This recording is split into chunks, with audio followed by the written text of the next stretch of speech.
Salut tout le monde, bienvenue dans cette nouvelle saison de Populaire pour le journal L'Humanité, et on en a des choses à rattraper. L'été, c'est pas que les vacances et la canicule, c'est aussi le moment des grands festivals musicaux et des polémiques. Vous avez dû voir que cette année, ça a fini en apothéose avec, il y a seulement quelques semaines, tout le bordel autour de la venue à Rock en Seine du groupe NICAP et de leur position vis-à-vis de la Palestine.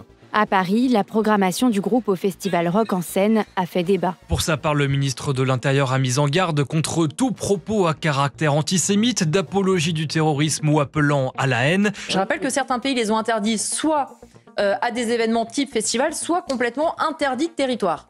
Mais chez nous, ils peuvent venir, c'est pas grave. Alors là, on dirait qu'en France, les médias et les politiques viennent tout juste de se réveiller, histoire de prendre le train de l'effet stressant en marche, mais figurez-vous qu'à l'international, ça fait des mois que ça dure cette affaire. Alors, on va vous faire un petit récap, mais surtout, comme ici on essaie d'analyser les enjeux autour de la culture populaire, on va essayer d'en tirer quelques petites choses. Et vous allez voir qu'au fond, c'est peut-être bien l'arbre qui cache la forêt de quelque chose qui est en train de se passer sur la scène musicale et culturelle, quelque chose qui semble complètement échapper à la plupart de nos commentateurs médiatiques et qui pourtant s'inscrit dans une longue histoire des artistes et des festivals, de leurs provocations et de leurs engagements. C'est parti.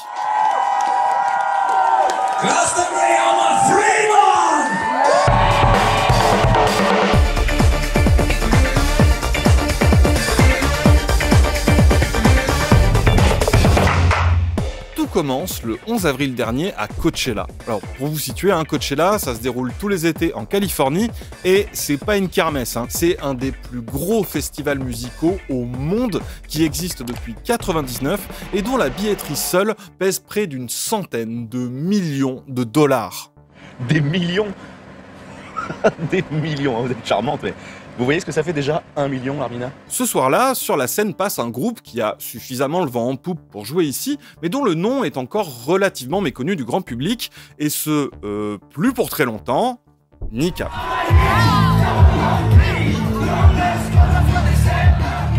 À ce moment-là, ça fait déjà 1 an et demi que dure le massacre perpétré par l'armée israélienne à Gaza suite aux attaques du 7 octobre. On parlait déjà et à minima de dizaines de milliers de morts, dont une bonne partie d'enfants et une très grande majorité de civils, ce qui a été récemment confirmé par les données des services secrets israéliens eux-mêmes. Et les accusations de génocide étaient déjà confirmées par les ONG. Mais souvenez-vous, ici, on avait comparé dans notre épisode de décembre 2023 la véritable chape de plomb politique et médiatique, instrumentalisant les atrocités du 7 octobre, à celle qui avait déjà frappé le monde culturel après le 11 septembre, menaçant quiconque d'élever la voix contre la politique états-unienne, y compris des guerres scélérates, dont aujourd'hui à peu près tout le monde, y compris chez eux, est d'accord pour dire qu'elles étaient criminelles. Et la décision d'un seul homme de lancer une invasion totalement injustifiée et brutale de l'Irak, de l'Ukraine. C'est donc dans ce contexte que le groupe profite de leur passage à Coachella pour afficher sur les écrans géants et faire chanter à la foule des slogans en soutien à la Palestine. Ils ont aussi exprimé leur position dans des prises de parole et fait monter avec eux sur scène Hassan Piker. Si vous voyez pas qui c'est, dites-vous que c'est le plus gros commentateur de gauche et commentateur politique tout court sur Twitch. Donc, tollé général. Alors, pas dans le public, les gens, eux, ils étaient à fond.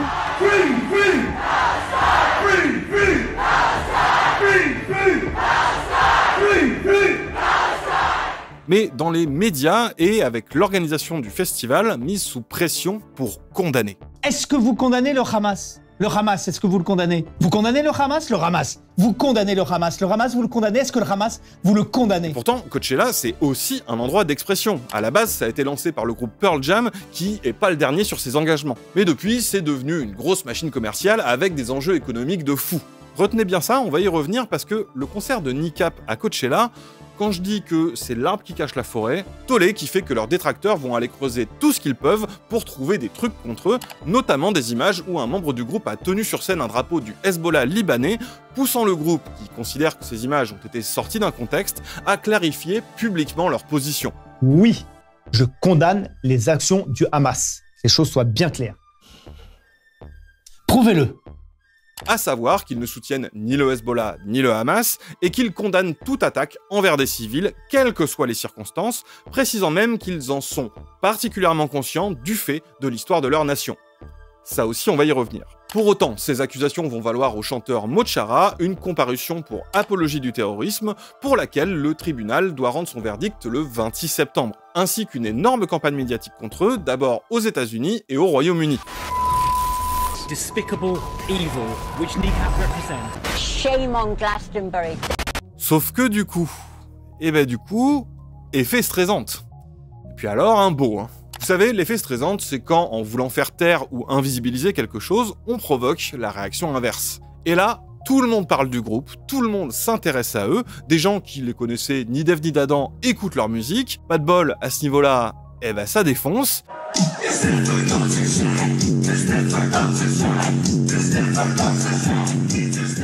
Et ils écoutent aussi ce qu'ils ont à dire. Et pas de bol, à ce niveau-là, y a des gens qui trouvent ça basé, comme disent les jeunes, et particulièrement courageux.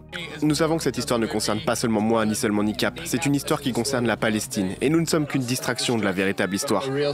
Et ils trouvent que tout ça est très injuste. Donc le groupe prend une hype monumentale, d'autant qu'au même moment, ils ont un film sur eux dans les salles avec Michael Fassbender. Là, on pourrait se dire qu'avec leur nouvelle notoriété et les ennuis qu'ils ont, ils vont se calmer. Peut-être que nos visas sont révoqués, qu'on n'aura plus le droit d'aller aux États-Unis. C'est pas l'idéal, mais bordel, il y a des gens qui se prennent des putains de bombes sur la tête et qu'on fait crever de faim. Et ouais, c'était mal les connaître. Et là, il est temps qu'on vous explique qui est NICAP. Première chose qui a manifestement échappé à leurs détracteurs, y compris là en France, c'est des gros punks. Alors, ils font pas du punk rock, hein, c'est plutôt du hip-hop électro, mais on parle d'état d'esprit. Et j'ai l'impression que certains ont oublié le concept de groupe de musique underground de jeunes prolos énervés. Je sais pas, avez-vous déjà entendu parler du rap, du rock, ou de, je sais pas, Georges Brassens? Quand le jour de gloire est arrivé, comme tous les autres étaient crevés, moi seul connu le déshonneur de ne pas être mort au champ d'honneur. Enfin, c'est un peu de la littérature tout de même, enfin. Ah. Non, manifestement, il y a des gens, ils aiment bien les gros rebelles provoques, mais seulement d'il y a 30 ans. Dans ce moment, oulala, attention, un peu de tenue. Genre, un des trucs qu'ils ont fait, NICAP, j'adore cette anecdote. En Australie, à Melbourne, il y avait une statue de George V, qui était le roi d'Angleterre, et pendant une manif, elle a été peinturlurée en rouge et décapitée. They also filmed themselves before spray painting the words along the base, "The colony will fall." Et la tête, on l'a jamais retrouvée. Jusqu'à ce que, 6 mois plus tard... The severed statue head of King George V may have resurfaced at a gig in Melbourne. What appeared to be the head briefly turned up on stage during a performance by NICAP. Alors c'est pas eux qui l'ont piqué, hein, c'est le truc mec sur place, mais apparemment ils ont des petits copains là-bas, des petits fans de NICAP un petit peu taquins. You've heard of intergenerational trauma, right? Pour vous dire, le nom NICAP, c'est en référence à une technique de la résistance irlandaise qui consistait à coller une balle dans les genoux. Voilà. Toute une culture. Tout ça pour dire que, de base, c'est pas le politiquement correct qui les étouffe, et ce qui m'amène à un deuxième léger détail à prendre en compte, détail sur lequel ils sont, c'est vrai, extrêmement discrets, c'est des Irlandais. D'Irlande du Nord, ou plutôt du nord de l'Irlande, comme le dit un de leurs t-shirts, parce que tout le folklore du groupe tourne autour de cette culture contestataire irlandaise. Can you sing some Irish song for me? Je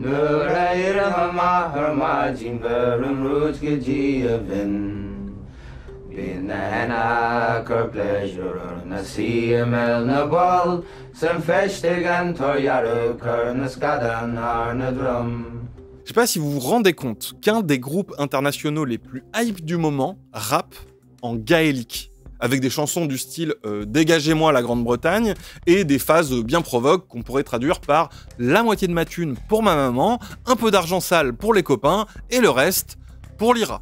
L'IRA, c'est l'Irish Republican Army, hein, qui a lutté contre l'occupation britannique et qui a déposé les armes depuis un bon moment, mais par ailleurs dont le Sinn Féin, le parti politique qui en est issu, est un des principaux partis dirigeants en République d'Irlande et en Irlande du Nord. Ou plutôt, en Irlande occupée.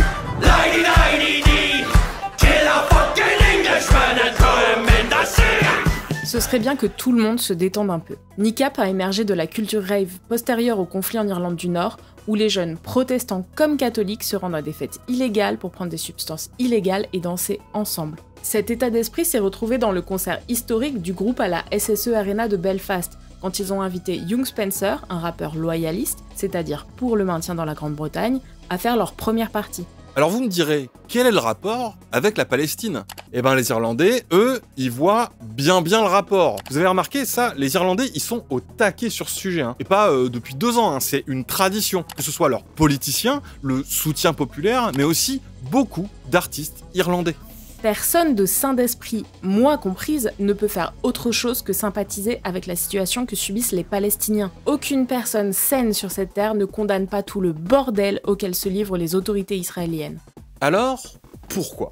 We didn't just pick Palestine. It's very, very deep. When the south of Ireland got independence in 1922, where do you think all those Aussies and Black and Tans went?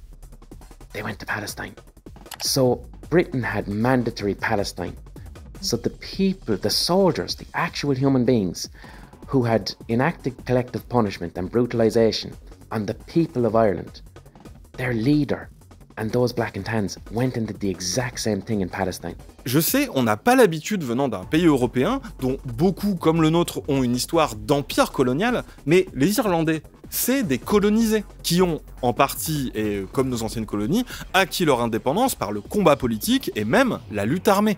Ils savent ce que c'est une occupation militaire, les exactions, la suppression de leurs droits, de leur religion et de leur culture, l'expropriation de leurs terres, les checkpoints, la ségrégation, le fait de devoir fuir sa terre natale et même la famine organisée.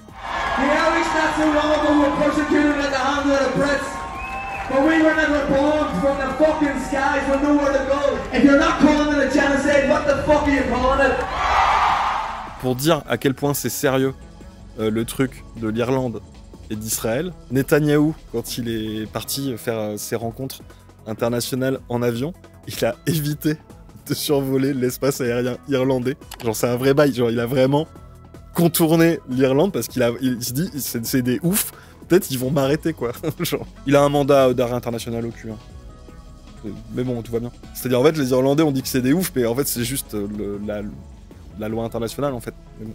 C'est comme pourquoi l'Afrique du Sud, ils sont toujours les premiers à réagir dans cette situation. Eh ben, l'apartheid, ils connaissent. Et ils n'ont pas oublié que le régime à ce moment-là, il était soutenu par les États-Unis et par Israël. Les Irlandais qui ont, je trouve, le chant protestataire traditionnel le plus bas du front de l'histoire des chants contestataires.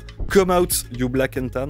Alors les black and tan, c'est les miliciens d'occupation britannique, c'était leur surnom, les Black and Tans. Le refrain de la chanson fait « Sors donc Black and Tan, sors et viens te battre comme un homme, montre à ta femme comment tu as gagné ta médaille dans les Flandres », ce qui est une référence au fait que les Flandres, c'était la 14-18 en France, et les Irlandais étaient contre aller faire la guerre en 14-18. Et tu lui raconteras comment l'IRA t'a fait prendre tes jambes à ton. Et ça, c'est une chanson traditionnelle irlandaise.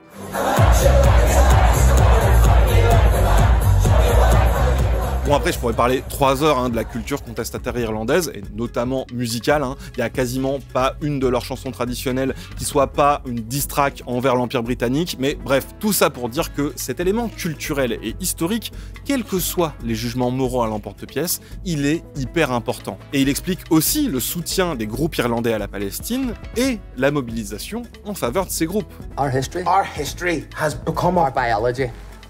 Revenons à la cancel culture, puisqu'il y a eu des actions publiques mais aussi en coulisses pour les faire bannir d'un peu partout. Pas que eux, gardez toujours en tête l'arbre, la forêt, notamment les faire bannir du festival de Glastonbury.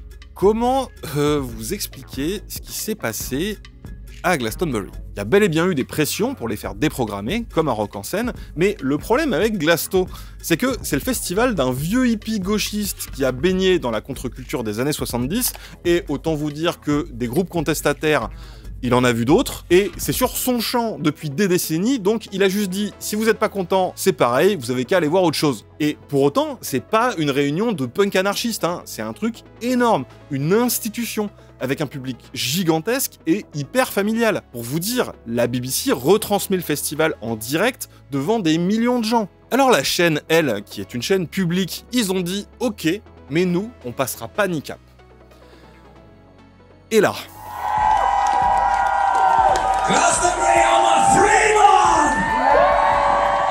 Déjà, pendant le concert, il y avait une meuf random dans la foule qui retransmettait avec son portable sur TikTok, et elle a eu 2 millions de spectateurs, et elle s'est faite harceler par la suite, bien sûr. Surtout, quand les caméras de la BBC sont revenues pour le groupe suivant, c'était un groupe de punk rap appelé Bob Vylan. Et comment dire ? Free, free! Free, free! Free, free! Mais ils se sont pas arrêtés là dans la surenchère, et en fait, je sais pas à quel point le robot YouTube pourrait flag la vidéo en prenant ça hors contexte, donc disons qu'ils ont pas souhaité le meilleur aux forces armées israéliennes, ce qui leur vaut eux aussi une procédure au cul. No, you're gonna get me in trouble. You're gonna get me in trouble. Apparently, every other chant is fine, and you will get me in trouble. Tout ça en direct à la télé, sur la plus grande chaîne du pays. Donc, malgré les moyens mis en œuvre, clairement, c'est hors de contrôle. Et pourtant, la classe politique s'y est mise en cœur, les médias s'y sont mis, une partie de l'industrie s'y est mise, et quoi que chacun en pense, je crois qu'on peut être tous d'accord pour dire que ça marche pas là. Free, free! Free, free! Free, free! Free, free! Yeah, man. Yeah, we're gonna stick with the classics, alright? Et c'est là où on arrive à notre histoire d'arbre qui cache la forêt. Parce que le truc important à retenir là-dedans, c'est que c'est pas une histoire d'un ou deux groupes polémiques. En fait, NICAP ou Bob Vylan, s'ils prennent la foudre comme ça, c'est qu'ils sont suffisamment sulfureux pour servir de paratonnerre d'un côté et d'épouvantail de l'autre. Parce que c'est pas du tout les seuls à avoir pris position en faveur de la Palestine. Y compris à Coachella, y compris à Glasgow. Et c'est pas du tout les seuls à avoir subi des coups de pression dans le milieu de la musique, mais aussi du cinéma, de l'art en général. Au point que le groupe Massive Attack a monté un collectif pour protéger celles et ceux qui refusent de se taire sur la question. Et c'est ça qui pose problème aux censeurs. Parce que face aux petits malins là sur scène, il y a un public, une génération entière qui les écoute, qui les soutient. Pas juste eux, mais le combat contre le génocide en cours.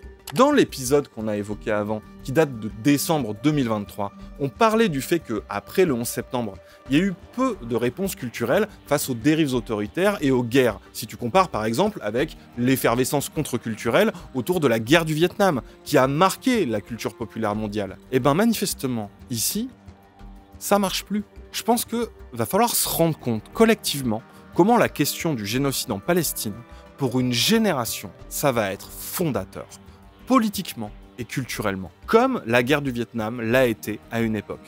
Parce que tout ça, on l'a déjà vu dans l'histoire culturelle.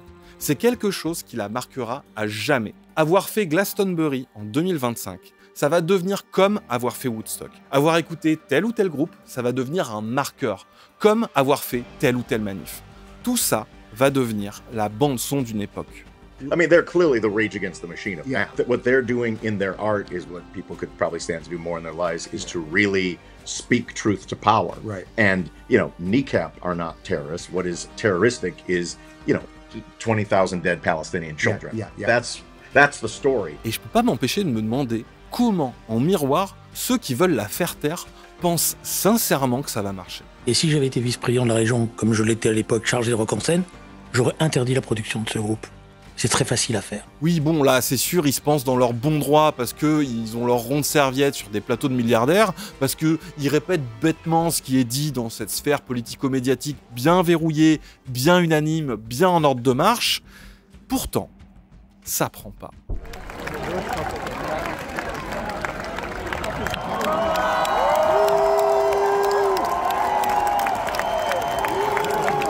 Pire, cette chape de plomb est telle qu'il est de plus en plus clair qu'elle a l'effet inverse. Face à un tel niveau d'indécence, d'injustice, de répression, les gens, ils voient ça, ils peuvent que se dire qu'on les prend pour des bacs à douche. Surtout quand, en face, le mode d'expression, c'est le cyberharcèlement, le harcèlement tout court, la cancel culture, les insultes, les diffamations et des menaces de mort. Je veux dire, face au niveau de dinguerie mensongère et inhumaine qui sont tenues H24, c'est quand même compliqué de faire passer pour les méchants un groupe de hip-hop un peu vocal. Mais là non, avec cette histoire de Rock en Seine, ça y est, on se réveille en France et les types tombent dedans direct, sans se poser de questions, avec les mêmes effets. Même Retailleau, il sait qu'il peut pas non plus interdire tout et n'importe quoi. Pourtant, Dieu sait qu'il a la censure facile. Alors il s'est contenté de dire « Oulala, ils sont très vilains ces garçons, on va faire très attention à ce qu'il n'y ait pas de débordement et pas d'antisémitisme. » Eh ben ça tombe bien, vu qu'il n'y a pas ce genre de choses dans ces concerts. Vous pouvez continuer à faire semblant, mais c'est pas ce qui est en train de se jouer et tout le monde s'en rend compte.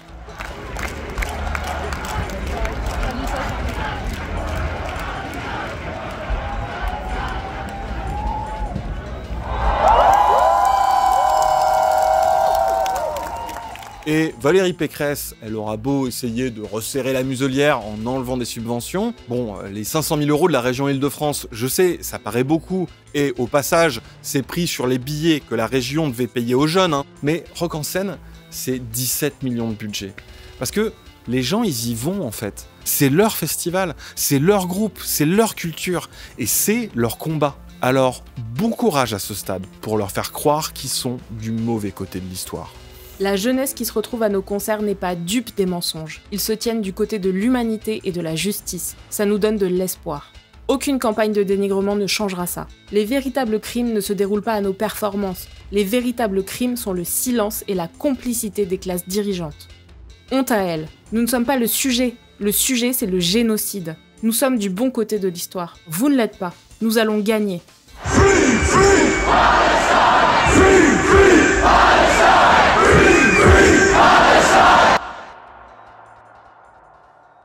Merci d'avoir regardé ce premier épisode d'une nouvelle saison. Si vous voulez qu'on continue à faire ça, abonnez-vous à l'Humanité. Mais attention, pas juste vous abonner là comme ça à la chaîne YouTube, en vous abonnant par le lien en description au format papier ou numérique selon à quel point vous êtes à l'ancienne, vous permettez de faire vivre cette émission, mais aussi un journal indépendant qui ne dépend que de vous et pas d'un milliardaire. Et surtout, vous avez accès aux articles, aux révélations et aux archives du meilleur journal de France selon Harkounir. En attendant, on se retrouve à la fête de l'UMA et au mois prochain.